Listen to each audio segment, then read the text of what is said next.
posibilidad ng tagumpay o kabiguan, ng ligaya o lungkot. Kaya marapat lamang na tanggapin si Jesus bilang tagapagligtas at Panginoon. At matapos yun ay panariwain ang katapatan at paglapit sa Kanya bawat araw o day by day. Ang day by day ay naglalayong umalalay sa pang-araw-araw na pamumuhay. Narito po si Kuya Ed Lapis sa mensaheng pinamagatang Blessings in Kindness.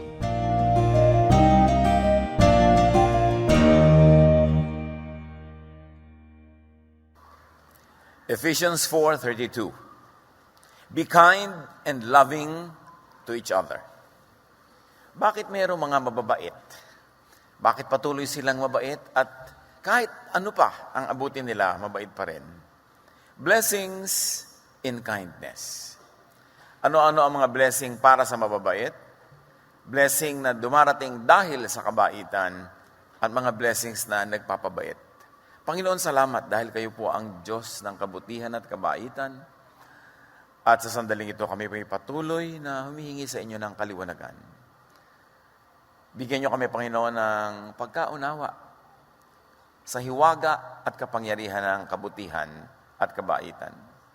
At nawa ito ay aming maisabuhay para sa kapwa, para sa aming sarili, at higit sa lahat, para sa inyong kaluwalhatian. Be our preacher, our teacher, our guide. We seek you, Father. Let us hear your voice alone. In the name of Jesus we pray. Blessings in kindness. Matthew 19:16-22. Just then a man came up to Jesus and asked, Teacher, what good thing must I do to get eternal life? Jesus answered, If you want to be perfect, go sell your possessions and give to the poor, and you will have treasure in heaven. Then come, follow me. When the young man heard this, he went away sad, because he had great wealth. Dapat sana sumaya siya sa sagot dahil nakuha niya ang pinakamahalagang sagot sa kanyang tanong, pero lumungkot. What we like to notice here is how the terminologies of Jesus had been defined through the ages and sometimes defined out of context. Ang sabi ng lalaki, what must I do to get eternal life? What do we mean by eternal life? Usually, in the traditional meaning of eternal life, it is the kind of spiritual life you will have in heaven after you die, if you are saved. But then again, in the many discourses of Jesus, eternal life can have many forms and meanings. And in this case, he said, well, you want eternal life? And Jesus said, if you want to be perfect. So Jesus equates the concept of eternal life with perfection. And then he says, go and sell your possessions and give the proceeds to the poor. In other words, Jesus was saying, you want perfection that gives eternal life or brings a slice of eternity into your life? Be kind. And you will have treasure in heaven. Here, treasure in heaven. Again, heaven is always defined as a place where you go after you die. But whenever Jesus uses that word, or the kingdom of God, or the reign of God, he also means that bliss, that joy, that peace and happiness that people feel and experience here and now when they follow the ways of God. In other words, when they let their hearts to become the kingdom of God, when they make God the king of their hearts and in their hearts. So sabi niyo, gusto mo magkaroon ng buhay na walang hanggan? Gusto mo makaramdam ng eternity, ng timelessness, ng perfection, ng bliss? Equated with that, do this. Be kind.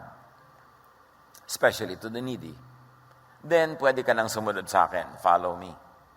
In other words, unless you are doing it my way, where am I going? Why do you want to follow me? Because I'm in heaven, because I'm going to heaven. But the way to that place, or to that state of mind, is by being kind. So dapat nating appreciatein yung aspect na to ng pagpapakahulugan ni Jesus sa eternity, sa eternal life, and the way to heaven, now being articulated as kindness. Sell your possessions, give them to the needy, then you follow me. then you can go to where I'm going or to where I am right now. Because this is the way. And the movement of the people that followed Jesus was called the way. To say the way is to exclude all other possible paths that had been in fashion at that time. Kaya makikita nyo na ibang pananaw, ibang paraan, ibang approach pagka nakinig ka kay Jesus. At ating himay-himayin, Matthew 19:21-22, sa tanong na yon, sumagot si Jesus, kung ibig mong maging ganap, if you want to be perfect, ipagbili mo ang lahat ng iyong ari-arian at ipamahagi sa mga mahihirap ang binagbilhan. Once again, Jesus was saying, be kind. Kindness and love is the way to where you want to go. To eternal life, to eternity, to timelessness, to bliss, to heaven. So gusto mong makarating doon, ibigin mo muna ang iyong kapwa. Gusto mo makarating ka doon kasi mahal mo ang iyong sarili, pero para makarating ka doon, ang daan, mahalin mo muna ang iba. Kapwa muna. Pag inuna mo ang kapwa, doon ka palang makakarating sa iyong sarili para ang sarili mo dalhin sa gusto mong puntahan. Masalimuot, pero malinaw.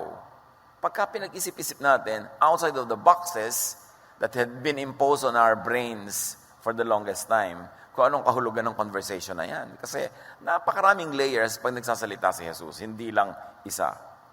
And here, he says perfection, or the eternal life that the man was looking for, is in being kind to the needy. Sabi niya, at magkakaroon ka ng kayamanan sa langit. Nililiteral na naman ito ng iba. Tuwing may ginagawa ka, nagde-deposit ka sa langit, nagde-deposito ka doon, literally, para pag nagpunta ka doon, mo i-withdraw. Well, we are not discounting the possibility, the literal possibility of that interpretation, but obviously in this case, the Lord was saying, langit is the kingdom of God, not a place up there in the clouds or beyond. Langit is in and within you. It is not a place out there, somewhere in the universe, but it is in your heart. Kaya nilinaw niya sa Luke 17:21, people will not say, look, God's kingdom is here, or there it is. No. God's kingdom is here with you. Translated another way, God's kingdom is inside you. The way to the kingdom in you, the way to you, to your own heart, is through others. Through kindness to others. So it is cyclical. Gusto mong makarating doon sa heaven, dadaan ka muna sa iba. Maging mabait ka sa kanila, then you get to that heavenly position to be able to enjoy it yourself. So you make others enjoy first. And you become the collateral beneficiary of your goodness to others. It's not you making yourself enjoy only and only you. Makukulong ka sa sarili mo. Para ka makarating sa sarili mo, you have to go full circle. You want to get to God, you go to God through others first, by doing good to them, by being kind to them, and then you reach God, and God blesses you, pabalik-balik. It all begins and ends with God. That's why Jesus is the beginning and the end, the Alpha and the Omega. All the kindness and the goodness start with Him. We become beneficiaries, so we make others beneficiaries too, and it goes back in terms of praises to God and thanksgiving to God, and the cycle is done. So langit is in your heart, in your mind. Langit is spirit, feelings, not just a place. So dito, here and now, you can have a slice of heaven. And how? Sabi ni Jesus, by helping others. Sino man sa atin ang tunay na tumutulong sa kapwa, taos puso, tapat na tumutulong, alam nyo yung langit na yon. Yung ligaya na tanging givers and kind people experience. It is an advanced party of heaven that is in your heart whenever you do good. At pagka naman gusto mong gumawa ng mabuti at hindi mo nagagawa, hirap na hirap ang iyong loob, parang equivalent ng hell. Hell-like feeling. At sabi ni Jesus, magkakaroon ka ng kayamanan sa langit, and if you like to be spiritual about it, magkakaroon ka ng kayamanan sa puso mo, sa loob ng puso mo. True wealth is in the heart, is in the feelings, in the good feelings caused by being kind to others. At sabi ni Jesus, pag ginawa mo yan, Mr. Mayaman, pagkatapos magawa mo yan, bumalik ka at sumunod ka sa akin. Kasi ang daan ko ay ang daan ng kindness. So unless maging kind ka, hindi ka makakasunod sa akin. So kailangan maging kind ka rin. At yung daan ko na yan, ang patungo sa heaven, patungo sa eternal life, ang sample ng eternal life and heaven, well, gawin mo yan para ka magkaroon ng eternal life na hinahanap mo at hinihingi sa akin ngayon. Matthew 15:21, doon sa kinalugdan ni Jesus na servant, the master answered, "You did right. You are a good servant who can be trusted. You did well with that small amount of money. So I will let you care for much greater things. Come and share my happiness with me." Para ring sinabing, come, follow me. Come share my way. Come share my destination. Come share my happiness. And the way to that happiness is kindness to others. Sayang at hindi ito mapapatunayan ng mga taong nananatiling makasarili lamang, hindi gumagawa ng kabaitan at kabutihan sa kapwa. Sa kanila, ito isang mito, isang guni-guni, maaaring isang falsehood, kasi kailangan mong gawin para maranasan. Sabi niya, follow me, meaning be with me in happiness, in my kingdom, in heaven. Follow me, which means I will reign in your heart, and your heart will be my kingdom, your heart will be heaven, here within you. Pagkarinig nito, malungkot na umalis ang binata, sapagkat siya'y napakayaman. So, ibig sabihin, hindi siya handa for eternity. Hindi siya handa for eternal life. Hindi siya handa for heaven. Kasi hindi siya handa na daanan yung kaisa-isang daan. Patungo doon na sinasabi sa kanya ni Jesus, kindness to others. Kasi mahal niya yung pera niya. At kung mahal niya yung pera niya, ibig sabihin, hindi niya mahal ang sarili niya. Kasi kung mahal mo ang sarili mo, sinabi na ni Jesus you want heaven? Ipamigay mo yan, at then makakarating ka dahil pwede ka sumunod sa akin. Hindi niya sinunod, ibig sabihin, mas mahal niya ang pera kaysa sa sarili niya. Sukdang hindi siya makasunod kay Jesus, hindi siya makarating sa hinahanap niyang eternal life, basta pera pa rin. Napakalaking kabulagan. Kaya ikinwento ito para sa ating kaliwanagan. Hindi siya dekorasyon para pagkunan natin ng aral. Malungkot siya, negative feelings. Kabaligtaran ng positive feelings of happiness. So malungkot means non-heaven, malungkot here means hell. Pag ginawa mong extreme examples of heaven and hell, saya and lungkot. At ang pinagkaiba lang nung dalawa is that determination, the will to do good, to be kind to others. Ayaw niyang mag-share. But in the experience of love and in godliness, you keep only what you give away.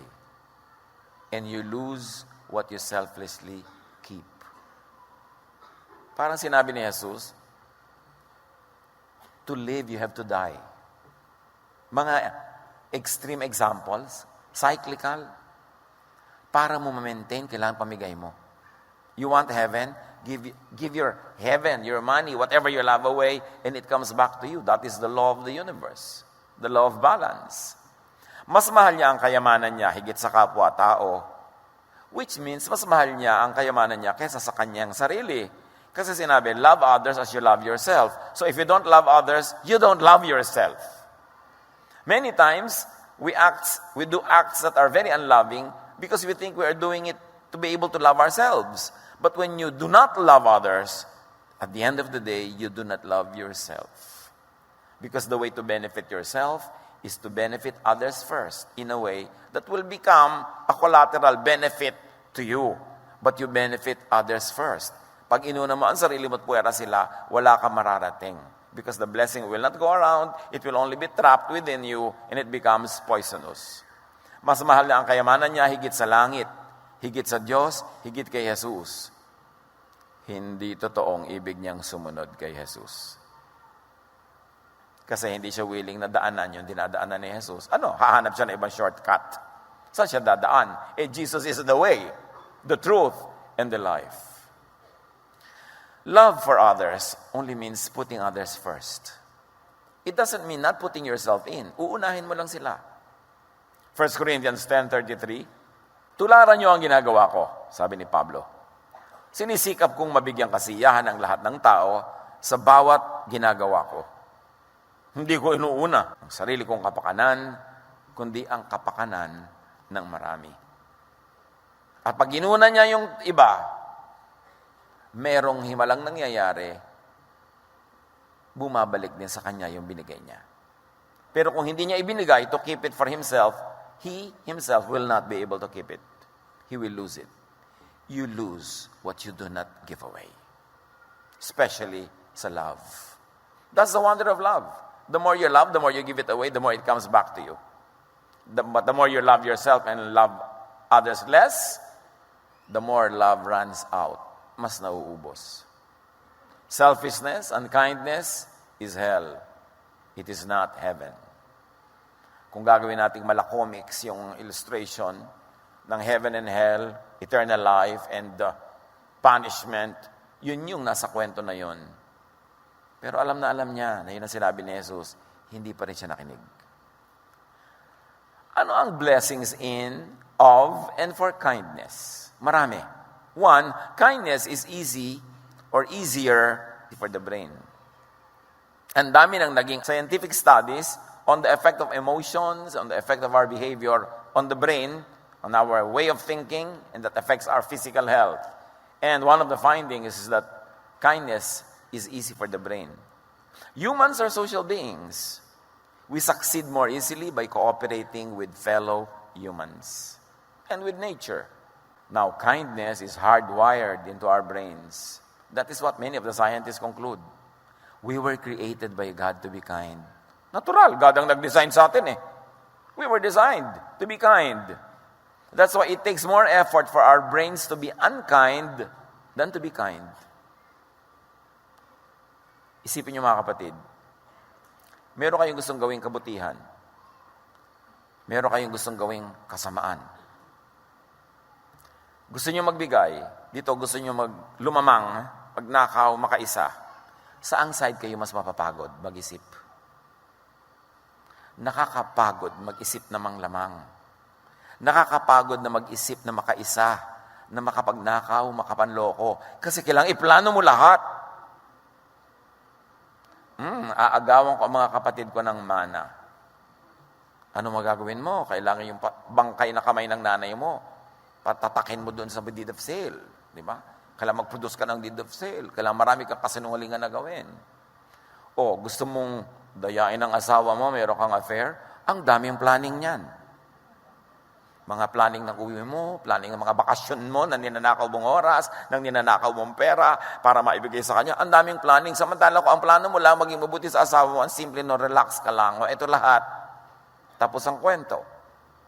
Selfishness makes the brain consider and analyze a lot more things.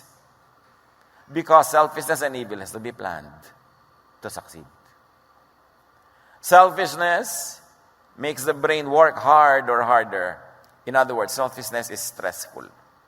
Ang mga taong makasarili, mabilis tumanda. Kasi maraming kailangang isiping maiitim na balak. Paano ko kaya dadain itong mga paninda ko na kunwari 1 kilo pero 8 guhit lamang? Isip ka ng isip. Paano ko pabibigatin itong tinda kong manok? Ano mga ituturo ko dito para siya bumigat? Anong gagawin ko para maibenta ko ang bulok na karne? Lalayo ko ang mga sili, para spicy, para matamis, para magkaroon ng mga lasa. Kailangan mo mag-isip para mandaya.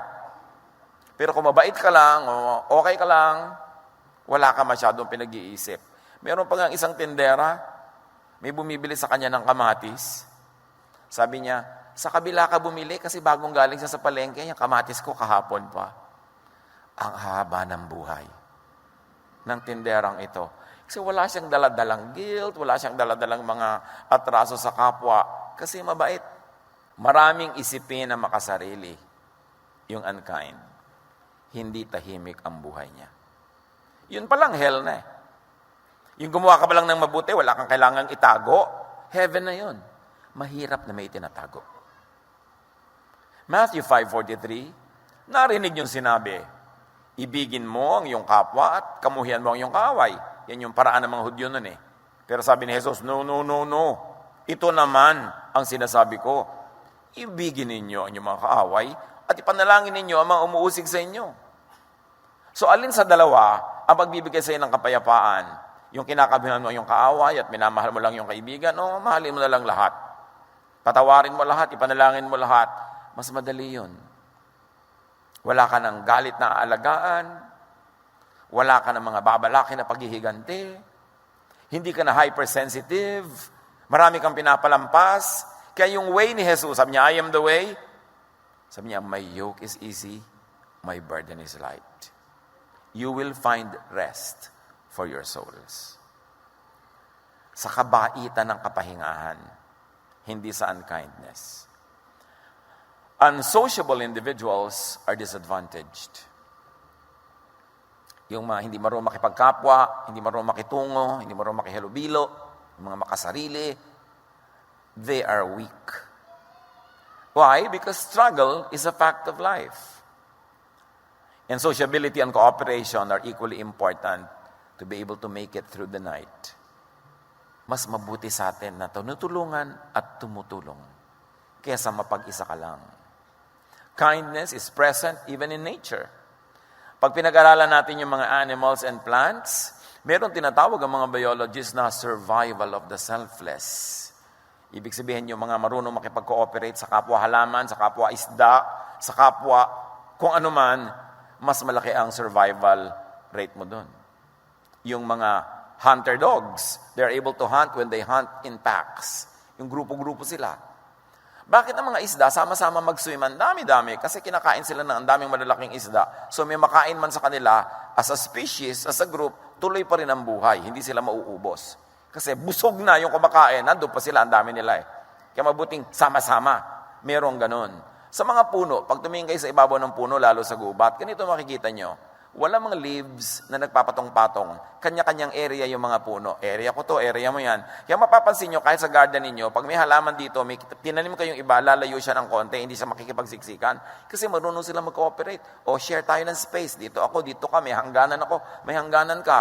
At napatunayan, ng napakarami nag-aaral ngayon, na mga puno nag-uusap-usap through the roots. Na pag kulang ng nutrient yung isa doon sa malayo, pinadadala nung isa na sobra sa nutrient niya through the root system.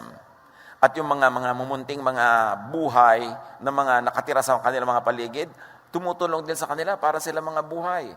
They exchange nutrients, they exchange information. When some trees are under attack of whatever, mga insects o kung sino man, they release messages through the roots so that the neighboring trees can prepare themselves. They can release kung ano-ano mga chemical elements nila that will actually drive even insects away. Mga repellents. Kaya yung mga informed and healthful habits ngayon, ang pampaalis ng insekto sa bahay, plants. May mga plants na specialty nila, magpalayas ng lamok, magpaalis ng mga ipis, pero hindi nyo papatayin. Because pag may insecticide kayo, yung side means dead, katulad ng suicide. Di ba? Yung dead. Parasite, genocide. Ngayon, may insecticide ka, ang nakamamatay sa lamok ay nakamamatay din sa iyo. Malaki lang nga ang lungs mo, kaya hindi ka namamatay agad. Isang patak patay ang lamok, sa iyo, isang drum dapat. Eh dahil hindi ka naman nagbubuhos ng isang drum sabay-sabay, spray ka lang ng spray every day, unti-unting naiipon sa katawan mo yon, kaya bukas ka pa mamamatay. You don't want insects in your house? Plants, ilagay nyo. Just drive them away, don't kill them kasi may karapatan din sila mabuhay. Ayaw nyo lang, kakagat-kagat sila sa inyo, so just use even essential oils. Yung mga plants, nagtutulong-tulungan sila. Pag kami namamatay na isang halaman, talagang hindi na maiwasang mamamatay siya, nire-release niya lahat ng mga very favorable elements sa kanya into the root system para makuha ng iba. Kaya pag tumingin uli kayo sa mga puno, makikita nyo, sila ay sample ng cooperation. Puno nga marunong niyan. Dapat tayo rin. Pero ang tao, over time, nabaluktot ang isip eh. Ang itinuturo natin ngayon sa mga bata, be competitive. Sa mga bansa, be competitive. Pag nag-compete tayong lahat, mamamatay tayong lahat sa planetang ito. Ang kailangan ng humanity, cooperation. Yung product na pinakamadali at pinakama-effective na gawin ng bansa mo, yun ang gawin mo. Yung iba ang gagawa. So we all need each other and we all feed each other. Hindi tayo magko-compete. You kill your competitor, you will also die. Kasi mawala ka ng market. Mawala ka ng supporter. It is important na tayo'y bumalik sa kabaitan, kabutihan, kagandahang loob, at turuan natin ang mga bata to be cooperative rather than to always want to win. Yung kailangan anak, ikaw ang first honor. Alam niyo yung mga ganun, pag lagi mo diniktahan, mamaya wala siyang kaibigan na classmate kasi competitive siya. Laging gusto niya, siya yung panalo, pinakamataas ang grade, lagi siya yung mga bida. So who will like that kind of person? Kailangan, anak, marunong ka dapat makisama, marunong ka dapat makitungo, dapat marunong ka makipagmabutihan because that's where we all will thrive. At yan ay tinuturo ng Bible. Turo yan ni Jesus at itinuro ng mga disciples yan. Kailangan marunong kang makibagay, makitungo, makihalubilo, makipagmabutihan. Ephesians 4:25 to 28. Dahil dito, itakwil na natin ang pagsisinungaling at tayong lahat ay magsabi ng totoo sa isa't isa. Sapagkat tayo'y bahagi ng iisang katawan. Kung magagalit man kayo, iwasan ninyo ang kayong magkasala. Huwag ninyong hayaang lumubog ang araw, naggalit pa rin kayo. Huwag ninyong bigyan ng pagkakataon ang dyablo. Ang magnanakaw ay huwag nang magnakaw. Sa halip, maghanap siya ng marangal na ikabubuhay para makatulong sa mga nangangailangan. Ano lang ang ending ng lahat ng sinasabi nito? Maging mabait ka sa kapwa, magiging mabait din siya sa iyo, pare-pareho kayong magbe-benefit. Huwag kang magsinungaling. Kasi pag nagsinungaling ka, malalaman din nila yan, mawawalan sila ng tiwala sa iyo. Paano ka aasenso kung wala nagtitiwala sa iyo? Huwag kang magnakaw para kapag tiwalaan. You need people trusting you for you to succeed in whatever you do. Kailangan cooperation. Kailangan kind ka because kindness begets kindness. Kung yung ginawan mo ng mabuti, hindi siya diretso ang nagbayad sa iyo, babayaran ka rin ng universe because the universe runs in perfect balance. Debit, credit, dapat zero balance. Hindi pumapayag ang nature na hindi.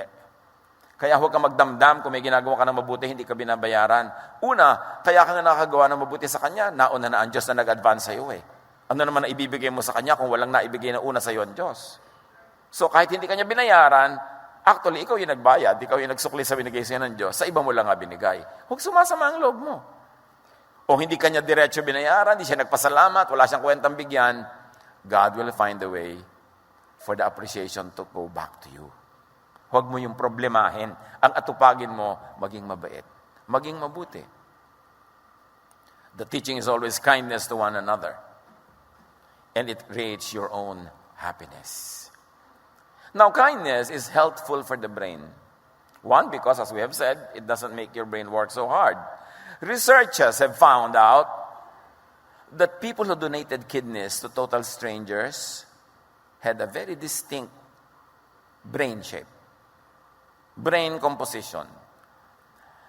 Yung extreme altruists, ang brains nila, ang structure, differed from a normal person's brain.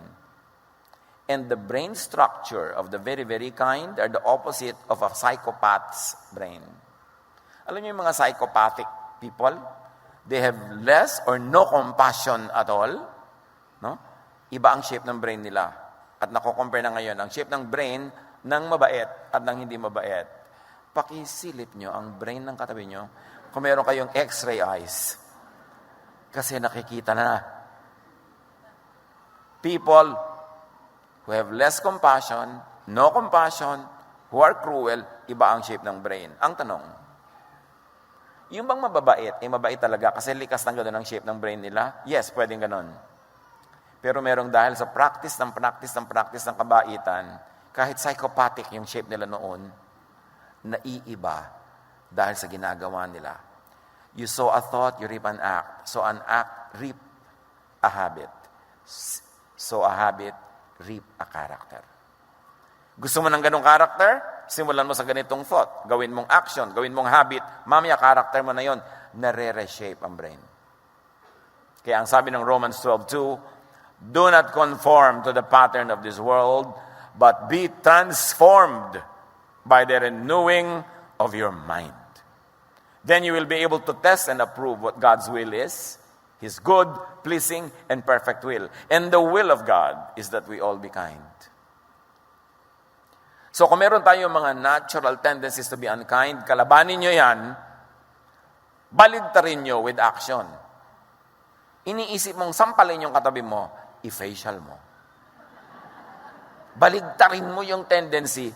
Kasi yung action mo na yon, pag pinaulit-ulit-ulit mo magiging habit, it will become you. It will reshape your entire worldview.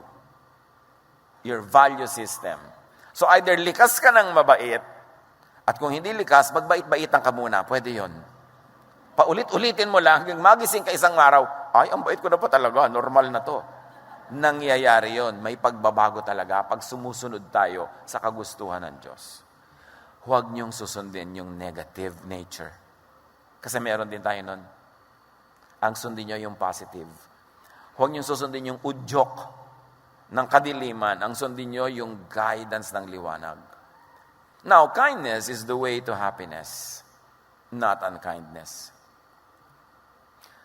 According to studies, unkindness creates fluctuating happiness. Kung paano na may measure ng mga nag-experiment yan yung happiness level, yung unkind, nagiging happy din. Kasi nagiging pleasure niya sometimes to be cruel, to be unkind. Yung hiniyakan niya, pinahiyakan, tuwang-tuwa siya. Meron siyang ganong pleasure. Yun nga yung psychopath mind, ha? Pero, sandali lang ang ligaya niya. Kaya mamaya, naghahanap ulit siya ng biktima. Looking for his fix or her fix. But kindness, according to studies, result in longer lasting and authentic happiness. Happy people are kind people. And kind people become happy, even if they were not happy at the beginning. The way to happiness is through the way of kindness. The way to heaven, to eternal life, is the way of Jesus. And Jesus says, sell your property, give them to the poor. It doesn't mean that everybody needs to sell everything before they could follow Jesus. But in this man's particular case, the hindrance to him was his love for his money. That's why he had to deal with that. Maybe it's that love for money in your case, and in my case, maybe it's love for something else. But if it makes us love people less, or not love them at all, then yung sinasabi ni Jesus, i-liquidate mo yan, tanggalin mo yan, sell it, get rid of it, kasi hindi ka makakasunod sa akin pag iyan ay dala-dala mo. Ang bigat-bigat niyan, hindi ka makakasunod. James 3:16, sapagkat saan man naghahari ang inggit at makasariling hangarin, naghahari din doon ang kaguluhan at lahat ng uri ng masamang gawa. So pag selfish ka, unkind ka, lahat na pag-iisipin mo masama. Magkakabuhol-buhol lang yung buhay. Ang dami-daming kasamaan na mangyayari hanggang hindi mo na malaman kung saan ang puno at dulo dahil buhol-buhol na ang lahat. Jesus is the way out of that. Just begin to be kind. Break the cycle of unkindness. Meron ba kayong kilala, kasambahay, kamag-anak, katrabaho na meron kayong cycle of evil na ginagawa sa kanya? Yung pagka maghuhulog na siya ng kanyang card sa bandy clock, nilalagyan niya yung bandy clock ng asin para masira. Pag meron siyang project, sinasabotahin ninyo. Nasa accounting kayo, pagka mga request ng department niya, ay, hindi nyo inaasikaso. Meron ba tayong tinatrato with the cycle of evil? Baligtarin nyo yan. Get out of that cycle. Minsan maliit, malaking bagay, pero meron ganon. Minsan may sarili mong kasama sa bahay, hindi mo paborito. Pagka siya, laging negative ang treatment mo sa kanya. Pag nauna kang kumain, uubusan mo siya. Pag nagmamadali siyang gumamit ng banyo, kanta ka pa ng kanta sa banyo, ang tagal-tagal mo kumakanta doon para siya masadista. Meron ba kayong ganon? Isipin nyo, break that cycle. And begin a cycle of positive love, of kindness. And you will change your own life. Lingid sa kaalaman ng marami, kaya sila naghihirap. Kaya sila nagdurusa. Kaya nabibigo ang lahat ng project nila. Kasi hindi sila mabait. Kailangan, honestly, saliksikin natin ating sarili.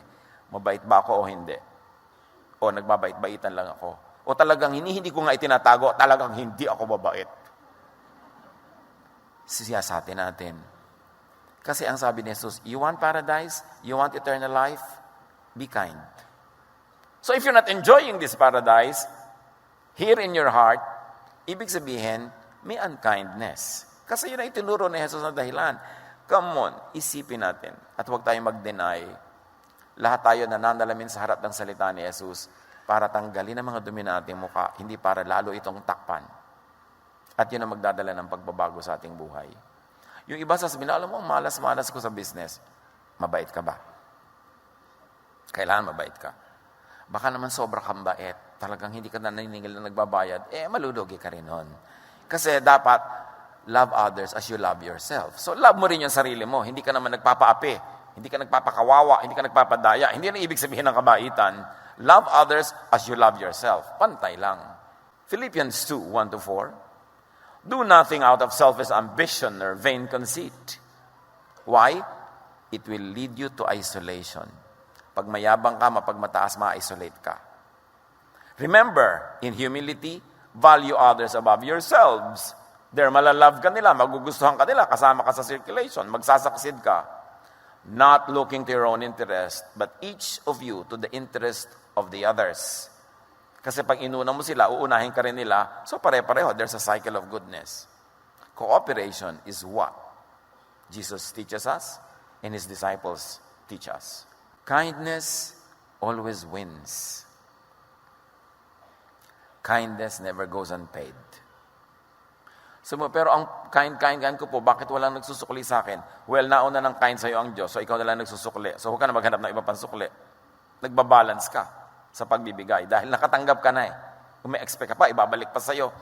At pag ibinalik sa'yo, dapat magbigay ka uli para paikot-ikot ang biyaya.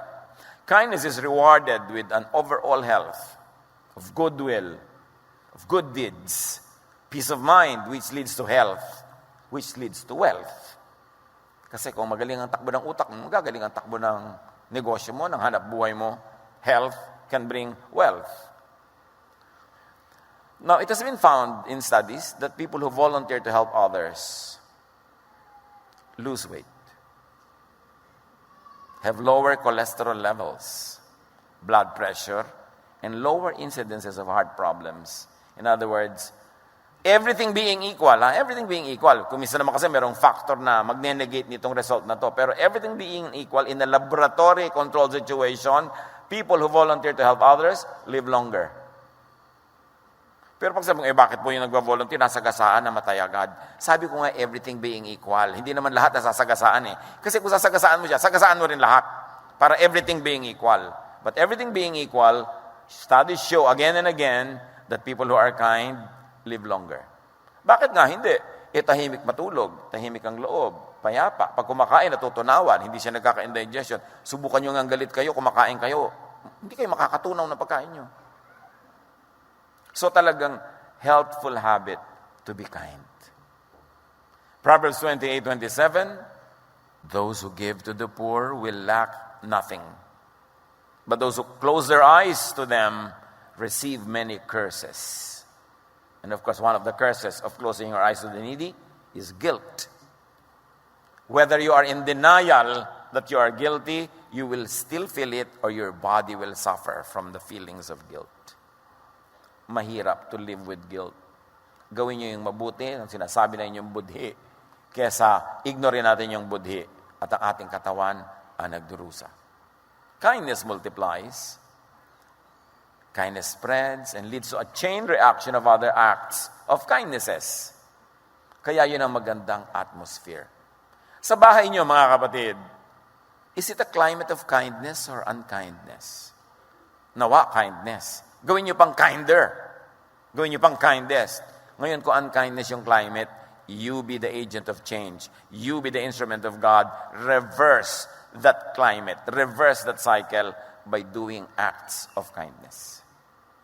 Kaya nyo yan maiba. Because you are the salt of the earth. Konting salt, ramdam agad ang lasa. You are the light of the world. No matter how dark a room is, pag pumasok ang isang maliit na light, naliliwanagan talaga yun. Hindi ka pwedeng kainin ng dilim. Ang liwanag ang lagi magwawagi. So kung nasaan man kayo sitwasyon, humahari ay kadiliman, be that light. There is unkindness, there is cruelty, be kind. And you will be God's instrument in changing that environment. 2 Corinthians 9:11, pasasaganain niya kayo sa lahat ng bagay upang mas marami ang inyong matulungan. Sa gayon, lalong darami ang magpapasalamat sa Diyos dahil sa inyong tulong na dadalhin namin sa kanila. Pag marami nagpapasalamat sa Diyos, lalong nagbo-blow out ang Diyos, lahat lalong nabe-bless. Bigyan mo ang tao ng dahilan para magpasalamat siya sa Diyos. And you will create a new atmosphere, a new whole world. Change the climate. Kindness opens the heart and then the mind. The more giving one becomes, the more one becomes forgiving and understands people who are different from oneself. Pag ang tao palabigay, nagigiring mapagpatawad. May nangyayaring himala. Pagbigay siya ng bigay, lalo ang pinagbibigyan niya, yung taong may utang sa kanya, natututunan niyang patawarin. Kasi pag minamahal mo ang isang tao, whether by feelings or by action, naiiba rin ang damdamin mo sa kanya. So kung may tao kayong kinakainisan, regaluhan nyo ng cellphone. Lagi nyo textan ng I love you. Meron kayong tao kinakainisan, gawan nyo ng mabuti. Kagagawa nyo ng mabuti sa kanya, bigla na lang kayo gigising isang araw, mahal nyo na pala. O kung hindi man kayo makarating doon, at least hindi nyo na pala dislike. Hindi nyo na hate. That's the only way to reverse hatred with love. Kung merong gumawa sa inyo ng masama, gawan nyo ng mabuti. Kasi pag ginawa nyo rin ng masama, gagawa ulit siya sa inyo ng masama. Hindi matatapos ang cycle. Pero pag ginawa nyo ng mabuti, gagawa niya kayo ng mabuti. O hindi man yan gawin yon, titigil na siya sa paggawa ng masama sa inyo. You will be able to change the flow of energy. Kind people embrace and care for others. If you embrace and care for others, you understand and appreciate yourself better. Ang pinakamabilis daw na daan for self-acceptance is accepting others first. Na pagka ang iba ay tinatanggap mo ng walang patakaran, inuunawa mo, minamahal mo, ang nagiging ending, natututunan mo ring tanggapin ang iyong sarili. Maraming tao, kaya nila nire-reject ang iba kasi ang sarili nila, di rin nila matanggap. Malalalim na mga psychological na usapin. Pero dinidiscuss yan ni Jesus at ang kanyang mga alagad. 2 Corinthians 9:13-14, ang bukas palad niyong pagbibigay sa kanila. Dahil dyan, magpupuri sila sa Diyos, kaya't buong pagmamahal nila kayong ipapanalangin. Can you imagine? Na may isa, lalo marami na taong buong pusong nananalangin para sa inyo. Can you imagine the blessing that you will receive? Kung ay pinapanalangin nila, sana magkasakit siya. Maparalitika sana siya. Yung ipinapanalangin sa'yo negative, pwedeng hindi matupad, pero pwede rin matupad. So, napakasarap na ang gagawin mo sa kapwa, ang ending, magpapasalamat sa Diyos dahil sa ginawa mo. Pupurihin niya ang Diyos. Pinapalitan mo ang climate ng planeta. So, be kinder. Maraming paraan to be kinder, but I like to suggest only one direction right now. Let others go first. Unahin ang kapwa. Put others first. Philippians 2:3-4. Huwag kayong gumawa ng anuman dahil sa paghahangad ninyong maging tanyag. Sa halip, bilang tanda ng pagpapakumbaba, ito rin yung higit ang iba kaysa sa inyong mga sarili. Pagmalasakitan ninyo ang kapakanan ng iba at hindi lamang ang inyong sarili. Put that into action. Serve. Wait on others. Galatians 6:9, huwag kayong magsawa sa paggawa ng mabuti. Pagdating ng takdang panahon, tayo ay aani kung hindi tayo magsasawa. Panaligan, panghawakan, tupdin ang sinasabi ng mga salitang ito. Serve. Wait for others. Wait on others, wait for others. Slow down long enough to extend a hand to others. Kung minsan sobra tayo nagmamadali sa ating mga schedule, walang time to love. But our accomplishment and our wealth will be measured by how much we loved, how much kindness we've extended to others. Psalm 90 verse 12, teach us to number our days that we may gain a heart of wisdom. Now, to number our days could mean to realize that life is short. To realize, to to number our days, to intentionally focus on loving, on doing acts of kindness. Huwag kayong magpalampas ng isang araw na wala kayong namahal, and hindi kailangan emotional yon, yung nagawa nyo ng loving act. Because every day is an opportunity to love. Don't reverse it and turn it into an opportunity to hate. Dahil sayang ang araw na ibinibigay ng Diyos. And very simply, in very daily ways, wait for others to speak. Wait as they speak. Don't dominate conversations. Kindness yun. Napakasimpleng area of kindness. E pag doon lang, hindi pa tayo nag-succeed, sa malaki pa kayang area. Romans 12:10, magmahalan kayo bilang tunay na magkakapatid at pahalagahan ninyo ang iba ng higit sa pagpapahalaga nila sa inyo. So let and make others shine. Give them their 5 minutes of fame. Huwag niyong agawan. May magpo-post sa Facebook, wow, tumira kami dito sa .005 hotel na star. Bigla kang tatabi ng post, ako dito sa 7-star. Huwag mo naman siyang sapawan na, hayaan mo na. Ba't hindi tayo makatiis? May nag-post ng biyahe niya, ipopost mo rin yung biyahe mo. May nag-post kumakain ng bulang lang, ipopost mo yung French food mo na hindi mo nga ma-pronounce ang pangalan. Lagi na lang kailangan makasapaw tayo. No, let others have their moments of fame. Philippians 2:3, don't be jealous or proud, but be humble and consider others more important than yourselves. Baliktad ang ginagawa natin kaya magulo ang mundo. Pero pag gumawa ka ng gano'n sa Kanya, matuturoan mo rin siya na gano'n ang gawin sa'yo, the climate will change. Mga kapatid, be okay with not being glorified. Okay lang, hindi ka sumikat, hindi nabigay sa'yong credit. God knows. At ang Diyos ang nagbabalance ng lahat. Matthew 6:3-4, but when you give to the needy, do not let your left hand know what your right hand is doing, so that your giving may be in secret. Then your Father who sees what is done in secret will reward you. Napakahalaga. Yan naman, yung paggawa ng mga secret, kung personal mo lang. Pero kung corporate activity, it's okay to make it public, especially if you're reporting to your donors, if you're inspiring others to do the same, lalo yung may mga relief work, you post it to inspire others that, give them ideas that they too can do it. Hindi naman pagyayabang yun, to inspire others and to encourage them to do the same. But, very importantly, every day, praise instead of criticize. Lalo ngayon sa social media, ang dali-daling mag-criticize.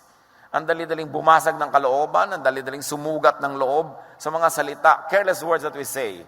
But we praise instead of criticize. The Lord gave us a mouth to praise Him and to lift others up. Ephesians 4:29, huwag kayong gumamit ng masasamang salita. Lagi ninyong sikapin na ang pangungusap ninyo makabubuti at angkop sa pagkakataon upang pakinabangan ng mga makakarinig. Pag bumukas ang bibig mo, may nabibless dapat. Hindi siya curse. So pag blessed, be kind. Ngayon, pag hindi blessed, lalong be kind. Because your way to blessedness is through kindness. At pag kind ka, ikaw'y blessed. Napaka-importante nun. Whether or not people give you recognition, people give you material compensation, you are able to give because you received already from God. Panginoon, turuan niyo po kami. Na kung mabait kami, mas bumait pa. At siyempre, kung hindi kami mabait, para bumait kami. Hipuin niyo po ang aming puso. Buksan niyo ang aming isip. At ipakita niyo ng buong liwanag kung anong relasyon ng kabaitan sa buhay na walang hanggan. Tulad ng sinabi ni Jesus, doon sa binatang mas mahal pa ang kayamanan kaysa sa sarili niyang kaluluwa at kaysa sa kapwa. Magbulay-bulay tayo sumandali at pakinggan ang tinig ng Espiritu na nagbibigay sa atin ng personal application sa matataas na mga bagay na ito. Be with the Lord in silent reflection.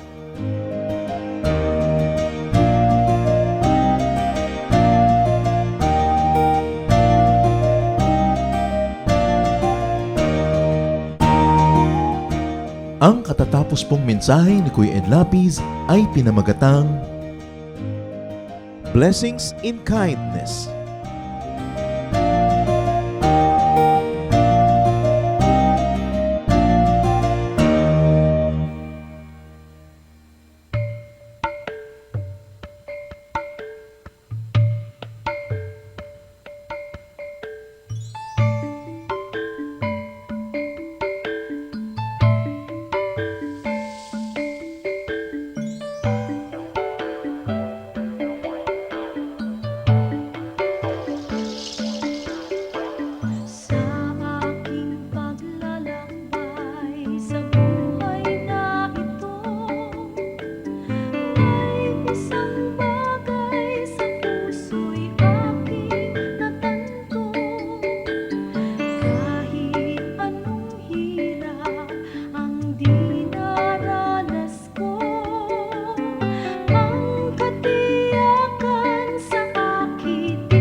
kapayapaan na nagmumula sa'yo, naranasan ko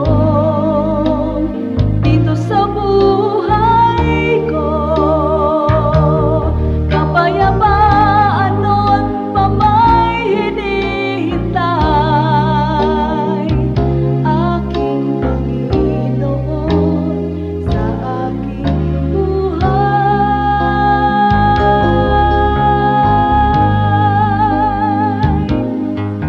Sa gitna man ng unos, ang takot ay ganap, sa pagtawag kay Jesus, papayapa ang lahat.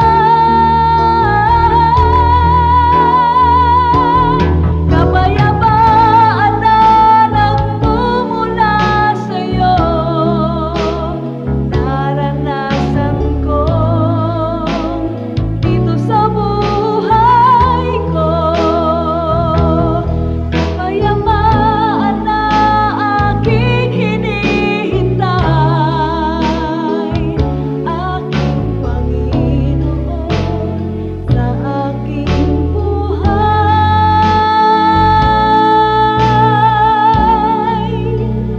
sa aking